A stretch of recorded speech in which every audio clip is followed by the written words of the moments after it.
What is your love life like? You seem completely unbearable. Bro. There's very few people willing to admit that they miscarried. Was that a sad time for you? It was the lowest point in my life. Really? I do cry sometimes thinking about having a toddler, but I don't. Yeah, he would be, he's calling in right now. We have word. If you're a fan of Kill Tony, then you're used to seeing Tony roast amateur comics. I love it, but at times I feel like he gets a little carried away and can go a little too far, even to the point where the guest sitting next to him is visibly uncomfortable. Signing up to do a minute on Kill Tony can be a life-changing moment for an amateur comic. However, the real hard part is when that 1 minute is up and you have that interview. If you perform on Kill Tony and you're not funny, in Tony's eyes, you've been given a gift and you fumbled it. So now you owe Tony. And how can you possibly pay him back? Well, Tony will use you and your bad jokes to make back some good content for Kill Tony. He'll ask questions about their life and try to find something interesting that will give him some good one-liners. If Tony does like them, then maybe he'll roast them a little bit and then let them be on their way. But if he decides that they're not good at comedy and they're a little annoying, then he's trying to make them feel as miserable as possible. What is your love life like? You seem completely unbearable. Bro. Bro? Come on. Are we bros now? No, we're not. You and I just Clearly homie we're old not. pals? No, it's non-existent right now, okay? I haven't had sex in like 8 months. 8 months. Wow, that's incredible. Incredible. Why do you think this is? Well, I went through a breakup and I haven't tried that hard and I don't know. What was the breakup? How long were you with the girl that you went through the breakup Like with? 4.5 years. Okay, how did it end? She cheated on you? No. Well, You just don't know that she cheated on you? Did you swear to notice that? God. Did you happen to notice that she immediately had a boyfriend? no, that didn't happen. It's a long story. You're saying it like it did happen, No, but I that didn't. you said that like it definitely did happen. No, dude, but you're that making you assumptions. don't come to terms with it. Did you hear that? Okay, I'm the closest to him. So when he dive over here, I'm gonna stop him because he. How long have you been doing stand-up comedy, Wayne? Tony, I've been doing it for 4.5 years. Oh my God. And that was your best minute that you could come up with here on the biggest platform for stand-up comedians in the world? I knew I shouldn't have signed up. I'm not in the mood. You're not in the mood?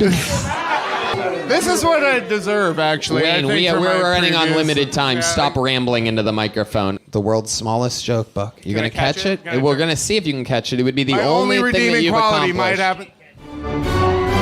He used his chest, though. Tony, I will try to do Stop better talking. next time. You suck. There will be no next time, Wayne McCracken. He's blacklisted. It's been a long time since I've done it. You're blacklisted. Go. Back to obscurity you go. We have no room for people like this. You could see him becoming more and more upset as the interview went on. He kept saying the wrong things. I don't think Tony roasted him that bad, but then he blacklisted him, which I thought was a little harsh. It's not like the guy was being rude. He seemed like a nice guy. I think Tony was a little annoyed that he kept talking over him. If the person up there talks over Tony, he hates it because I think he's not able to think of punchlines as easily. There are times like this where I felt like the guy had the crowd on his side. His jokes weren't great, but he seemed likable. But by the end, you can see his body language change as well as his mood. I felt really bad for this kid. Before I play this next clip, if you're enjoying this video, please hit the like and subscribe. It helps out the channel a lot. I really do appreciate it. Hello, AJ. How are you? What the fuck's wrong with you? Something. Let's get to it. I'm really excited.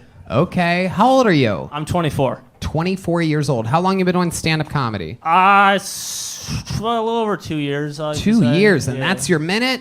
Where you been doing this comedy at for the last 2 years? I did my first 2 years in Portland, Oregon, and I had a lot of fun there. And then, shut Wow. yeah. Yeah. I could tell it's Portland because your act is a dumpster fire.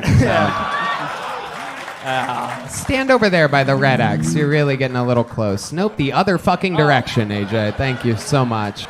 Do you have a job? Have you had a job? Are you looking for a job? How are you surviving in Austin, Texas? I don't have a job, and I'm kind of looking for a job. Do you have money saved up? Yeah, X amount, you know. God, you are the worst. Somehow all your awkwardness, there's nothing likable about it. It's amazing. Like it should be likable, but it's not. How much time do you think you have altogether? 2 years in the game. Oh, I got a good. Oh, you're so annoying. I God. can't deal with you for another minute. I'm encouraging you to quit right now.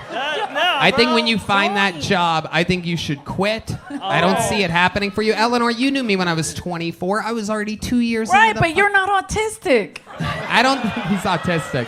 Or we don't call stupid people autistic. No. That's not stupid. Like, he's nervous. Eleanor, that's if a fetal- train came by, he'd be loving it. That's fetal What? alcohol syndrome. No, That's, I love him. You're good. Your parents heavy drinkers? No. What do you think's wrong with you? Have you been diagnosed as anything? Yeah, I went to a special ed high school. What? Special ed Yeah, high fun school? Like, shit. did the doctors tell you were something, or did Well, they just I put got you in there? on a technicality. It was just like ADHD and shit. Okay.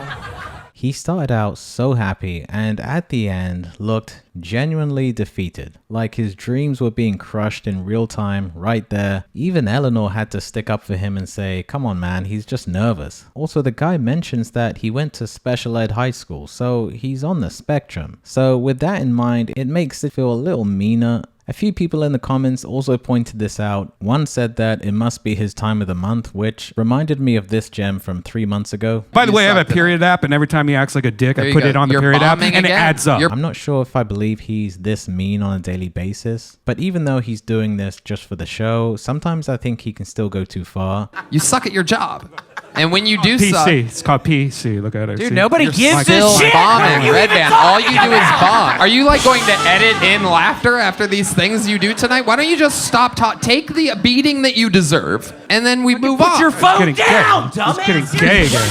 Sometimes you're great. Tonight was just not one of your nights. Jesus. It happens sometimes. Period app. I have to say the last word again. Again, Red Band just absolutely bad at his job. It's incredible. 10 years and 4 months never gets any better. You're always doing what you can to help, and I really appreciate that. Damn. Don't touch me, ever. For the rest of the history of the show. Don't touch me. No.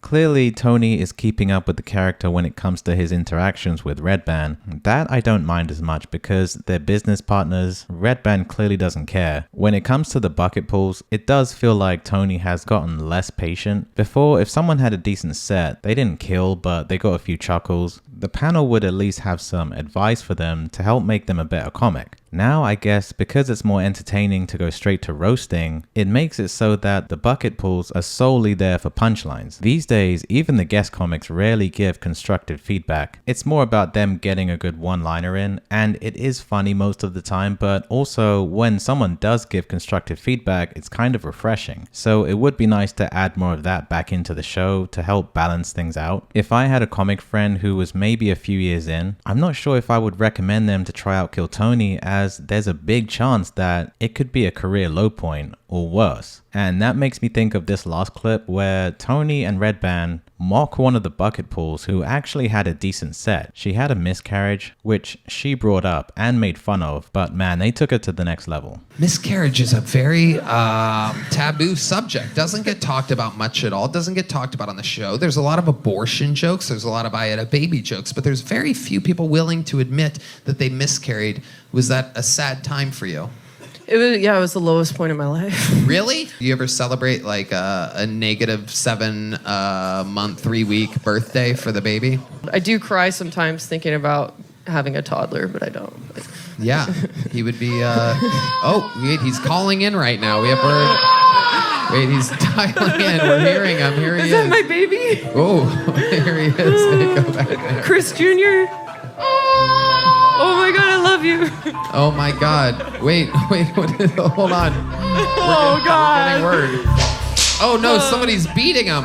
Mama loves you. No, stop hitting my boy. Oh no, this is bad. Can I get an amen? All right. Where'd he go? Oh no, he's with the devil. Oh no, he's in hell. Oh no. Oh no, he's being flushed down the toilet again. Oh my God. Oh no, he's getting beaten in hell. This is incredible. What the fuck? Okay, all right, we're having too much fun.